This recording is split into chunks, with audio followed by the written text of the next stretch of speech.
Elias, welcome to Inside Albania. This is not our first interview. Yes. We are long-term friends. We've done other interviews together. In fact, I think I was the person who did your first interview. Is that right? Exact, yes. Thank you. 7 years ago, I think. Now. Yes, 2018. So it's nice to finally have you in the studio and to be able to chat a bit more. Now, I know all about your story, but for those who don't, can you tell us sort of quite briefly, but comprehensively, how did you, a person from Lebanon, end up in Albania? Okay, first, thank you for having me in your show, Alice. And yes, it was the first time being interviewed in Albania. It was with you in 2018, and it had a big, it was Balkanista time. It was? Yes.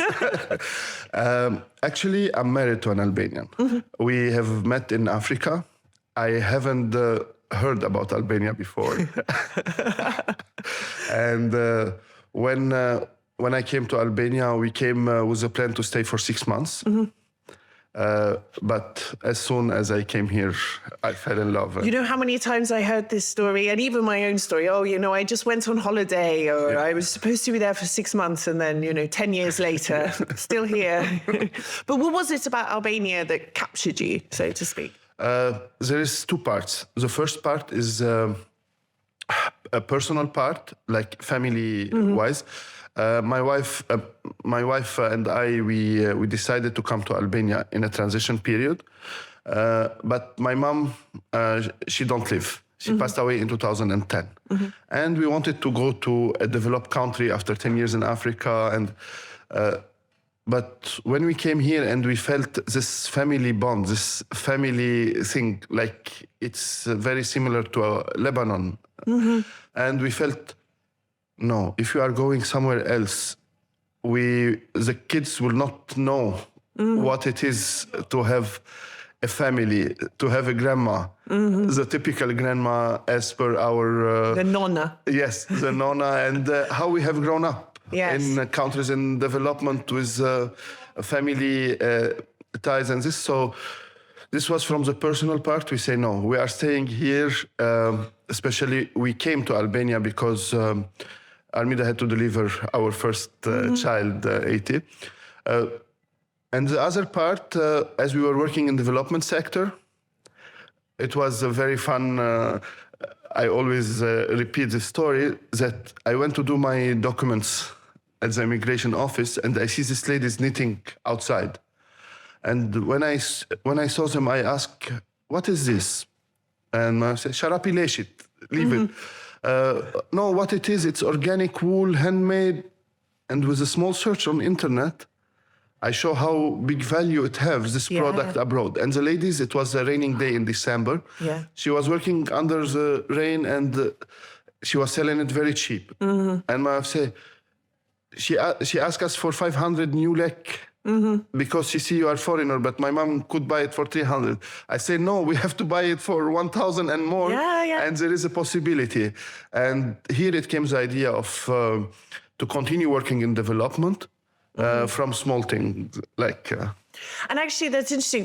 I always say to people, there's so many things that we take for granted here in Albania, like organic woolen handmade socks, like olive oil that's pressed by a family, the honey that I bought in Tripoia, a lot of the handicrafts and things, like the woman in leisure who weaves with traditional fabric and things, and they sell the products so cheap. And I'm like, if you knew how much these would sell for in the UK or in Brussels or, parts of Europe. I mean, these products that we get here as a standard are sold and, craved as a premium product in Europe and the UK and the US, Exactly. And this is what we are proving a concept. We created a concept, I call it kryptonite, not only for Albania, for all countries in development. How Superman, he's a normal person at kryptonite, and on Earth he's a Superman. We are trying to do this concept with the products of local products all over the world. That's why we got the shea butter from Ghana. I still have some home. So there, it's sold very cheap. It's very normal. Even big corporates benefit from that, buy it very cheap and then rebrand it, and they put it in their product and sell it very expensive. So now we have 25 to 30 ladies in Ghana.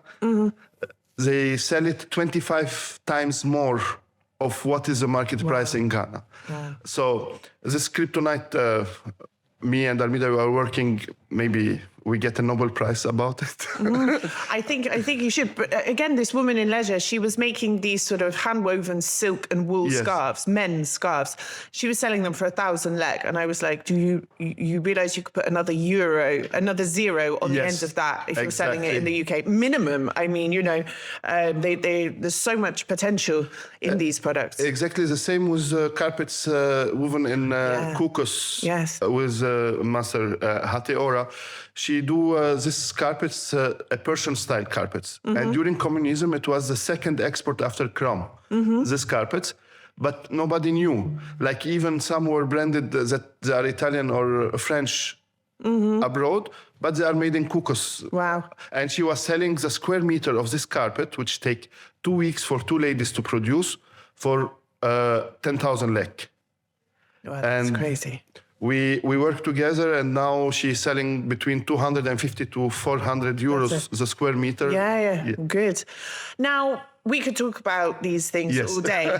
Exactly. But we've also both been on Prime Minister Edi Rama's podcast, which was quite an experience, especially in the aftermath. There's always quite a lot of excitement around it. And I wanted to ask you, what was that experience like for you? And also, as a foreign person going into rural areas, Kuksi, Tropoia, the north of Albania, going into these communities where they're perhaps not so used to foreigners turning up all the time, and maybe there's an element of trust or not having trust, so to speak. How was the experience on the Prime Minister's podcast? And did it have any impact on you and your work when you're going into these communities and working in the development sector? Okay, first I was honored to be invited to a podcast of a prime minister. It doesn't happen every day. I bet all my friends in England were like, Alice, what are you doing on the Prime Minister of Albania's podcast? This is so weird. I was like, tell me about it. And actually the Prime Minister to have a podcast, it's really very unique, nice idea. Now, actually, as a foreigner in Albania, I never interfere in local politics. I know my... you have your views. My views and my limits. Like if I don't allow myself to interfere in local politics. Knowing that the North historically was more into the opposition party now, people, they would... like people who are with Prime Minister, they would be cheering after, and yes, you are our man, and this. And the other people, they know that I don't enter in politics. They will just smile and they will pass. Tease you a bit. Look who's here. But for sure, it have helped a lot in the work. Like it have exposed our work because it have too many views, and many people they contacted us from abroad, saying we would like to promote your work and the artisanal ladies to sell their products abroad. Great. So this is really have helped. Meanwhile, some family members, they didn't talk to us for 6 months. Really? Really? At all? Yes. They're with the opposition? Like every family in Albania is divided in politics. And one of the family members of my wife said, I know why you went there. And really? That's it? You were blacklisted? Non grata? No. Oh, no. But overall, I imagine it gave you some legitimacy in a way, like it's not just, you're not a scammer or something, because you've been recognized by the Prime Minister, whether they like him or not. Exactly. And it have helped as well with local authorities. Yes. They have seen that if central government... we better agree with him. Not agree, because, and as we work in development sector, we disagree on many things with the donor strategy or project implementation, because many times they come big funds to the regions, and it is with the idea of the donor, of the implementation partners, that this is what is needed. the difference between us and them, we work since 8 years, and we are the grassroots. You have seen, like, we work from the little kids until, like, from the kindergarten until the morgue. Yeah, literally. So we did an interview in Tripolia, and you took me to a kindergarten and a morgue, so I can vouch for that. And in between, like, the schools, digital routes, all of it. So they need to listen to the people. And most of the time, our projects are based on the request of the people. Like the kindergarten was a request of many people, many community members that they say, look, let us take you to the kindergarten and let's see how bad it is. Yes. We don't have the finance ourselves, but we arranged to put a kind of puzzle, and even the Sharku, the county have contributed, even the municipality contributed, other donors like LDS have contributed, the kids from California have contributed, and in the end, and it even the businesses private business have contributed. Now, I want to talk now about the North Star Initiative. Now, everyone's into this. Is it Albania's Got Talent or something? You know, and that's all very, very exciting. But I want to talk about the north of Albania's Got Talent. What's the North Star Initiative? Okay, it's an initiative. I'm expert on it. It's not our NGO. It's Smart Destination Management. And because we are active in the north, they asked me to be an expert on this project, and we wrote the project together. It is developed by the British Council and financed by UK government. That's nice of them. Yes. So the idea of the North Star, it came to my mind that the North Star show you the way. And there is always this idea that the North is the poorest cities of Europe, the poorest cities in Albania. They are... Wait, there's a lot of negativity about the North, even on social media. Oh, it's such a Northern mentality. Oh, it's, you know, there's a lot of stigma almost around. But when we started with the wool, when we started with all these projects in 2017, and you read the real documents, that, like scientifically approved or economically approved, even during communism, the first export was chrome, and the second was carpets. From the north. From the north. Even I make a joke, I say, even now, 100,000 Albanians from the north in UK, between... It's an export. 10 million, no, between 10 million other refugees, if you want to say, or asylum seeker in UK, they make noise more than all of the other 10 million, 100,000. Like, and this show you really a richness. The people are very good. Like even when you are coming and you ask for any help, like it's really amazing. So I never, and I would never allow to say to myself, you are working to develop the North or to help the people of the North. They are helping us. Yes. The way it's just to bring some how to say, tangible activities. With the North Star,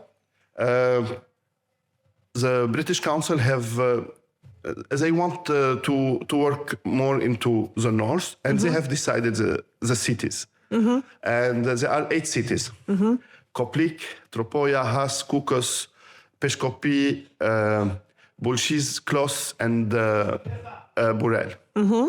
So we were very surprised. We have made an open call on social media and our social media. And this is, just to clarify, because I don't think we mentioned it, this is for auditions, like talent.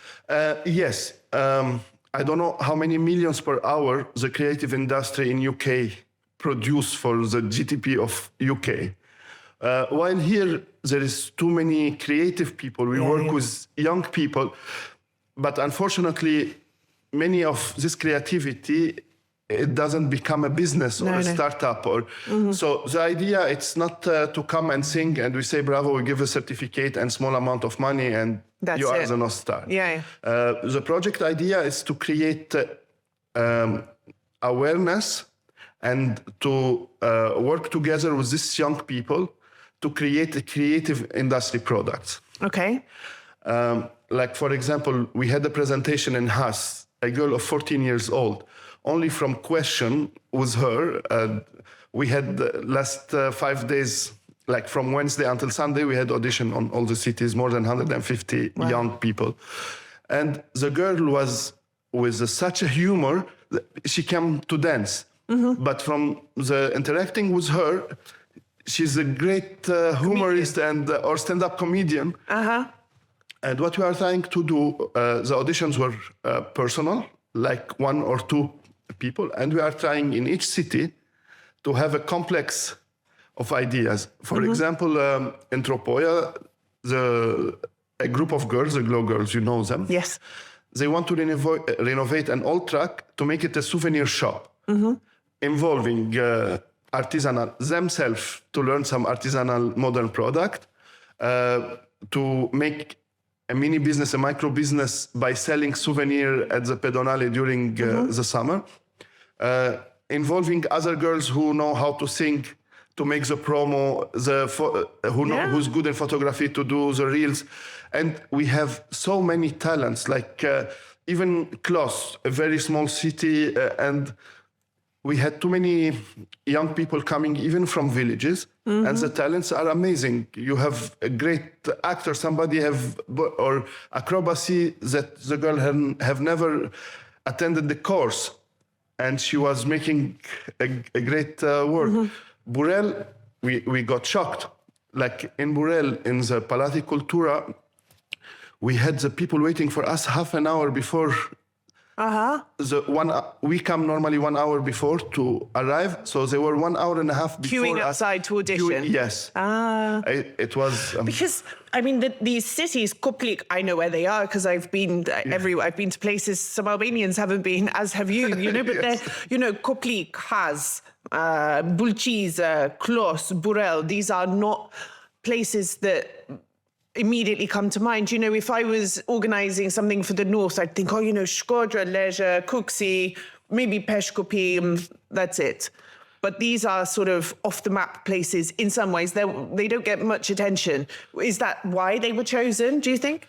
I think so, because British Council are really doing a great job on that. Like they are doing not only the North Star, supporting not only the North Star. They have around 20 projects around these cities.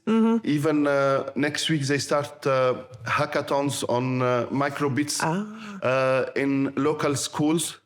So they are really working. They are doing a great job into these cities where somehow have been forgotten, or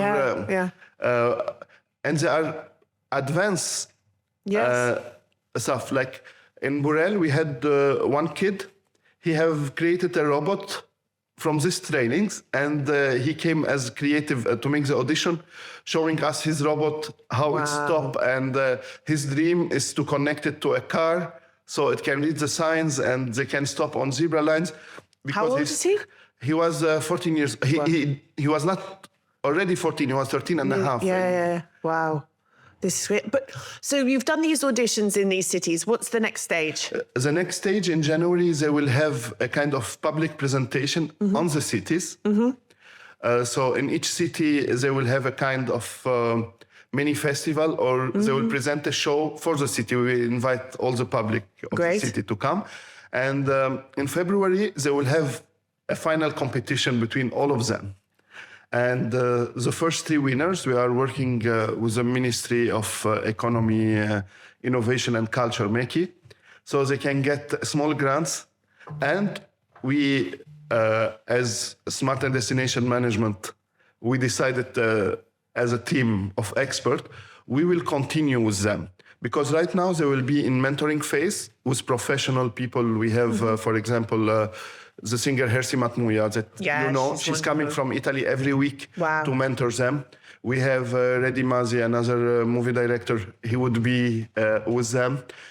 We have 5 people expert on the fields of creativity. Henry Klesi as design and branding. They will be working with them to prepare for their city presentation, and then they will compete all the 8 cities together in one place. this is. And how can people follow what's happening and come to these presentations and see who has been auditioning so far? There is a page, North Star, and we want to turn it into a platform because North Star, as well as it shows you the way when you are lost. And we want to show that from the north, and this platform become on a national level in all the cities. So we never stop our intervention when a project finish. As you know, from the Scout, we started with a small group in Tropoja. Now it's in WASM, in the World Scout Organization. So we want to take North Star to another level, which is a platform, and cover all of Albania, so the youth and the creative industry can be boosted. I think this is really important because, I often see or hear about these NGO initiatives and things, and then when the project finishes, everyone packs up and goes home, and it's like, what happens now? Or, there's a fancy panel or something with tea and biscuits, and then what happens after? What's the tangible outcome of this? And actually, we have a big problem with that, that even in the auditions, we didn't take attendance list. We tell to the people, if you are happy, because normally people run to put the banners, sign the attendance list, make the photo, and and we told them, you do the audition. If you have enjoyed this play, you will send that you have been here. We have everything documented in camera, so we can report to the donor that you have been here, because we want to be organic. And we didn't push with anyone. Like, we didn't make call to influencer in the cities or to the school, please push the students to come. We make it only public on social media. And how many people attended throughout the 8 cities? 187 people applied to be on the auditions, and 50 people applied to be local volunteers to help us with the setup and this. That's good. Yes. That's really good. Congratulations. Thank you. So after when should we be looking out for sort of the final showdown, so to speak? Mid-February. Mid-February? Yes. Brilliant. Thank you, Elias. Thank you. Thanks a lot.